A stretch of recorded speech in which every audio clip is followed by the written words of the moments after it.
सकाळी जिमवरून येताना बघलंय तर 7:30 वाजता मतदानाची तयारी सुरू होती. आज जिल्हा परिषद आणि पंचायत समिती निवडणूक होती. माकाही मतदान करूक जावचा होता. जुएकर काकी तर म्हणाक लागली, इलस तर आत्ताच मतदान करून जा. म्हटलंय घरी जातं, ओळखपत्र घेऊन येतंय आणि मग करतंय मतदान. मग घरी गेलंय, फ्रेश झालंय आणि नाश्त्याक पोहे केलंय. माका माहीत असा आता काय म्हणशात, सारखेच पोहे करतोय. अहो काय करू मग, हळदी कुंकाचे 4-5 किलो पोहे जमा झालेत, ते संपवू नको. एवढ्यात कोणी माझ्याकडे पाहुणे म्हणून येऊ नकात, पोहेच गावतले. नाश्ता करून गेलंय मतदान करूक. थंय माझ्यासारखे मतदान करणारे सुजाण नागरिक भेटली. माका म्हणतं तू उभे रावा गोया होतंस. मी म्हटलंय पडलेलाच बघूचा असा तर असंच पडान दाखवतंय, त्यासाठी इलेक्शनाक कशाक उभे रावा.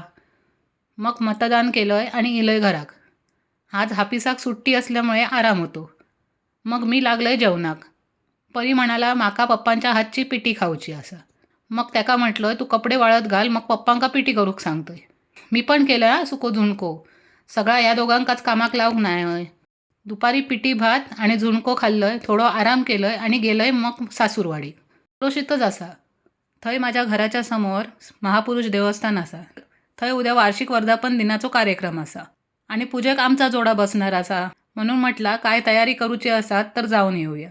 नाहीतर जाऊबाई म्हणतली ओरोशीत असान तोंड नाही दाखवणार आणि इला आयता पूजेक बसाक. पण मग जाऊबाई आणि ननन म्हणाली तू काय करू नको, फक्त व्हिडिओ कर, आम्ही करतो सगळा. होय होय, प्रेमळच असत सगळी. तरी थोरली जाऊबाई नव्हती, नाहीतर तिनं माका उचलूनच घेतल्या नसती. थैसून निघालंय आणि गेलंय मैत्रिणीच्या पार्लरमध्ये. मग त्यानं हातावर मेहंदी काढल्यान आणि मग घरी येऊन झोपलंय. उद्या पूजेचे व्हिडिओ बघा. तोपर्यंत बाय.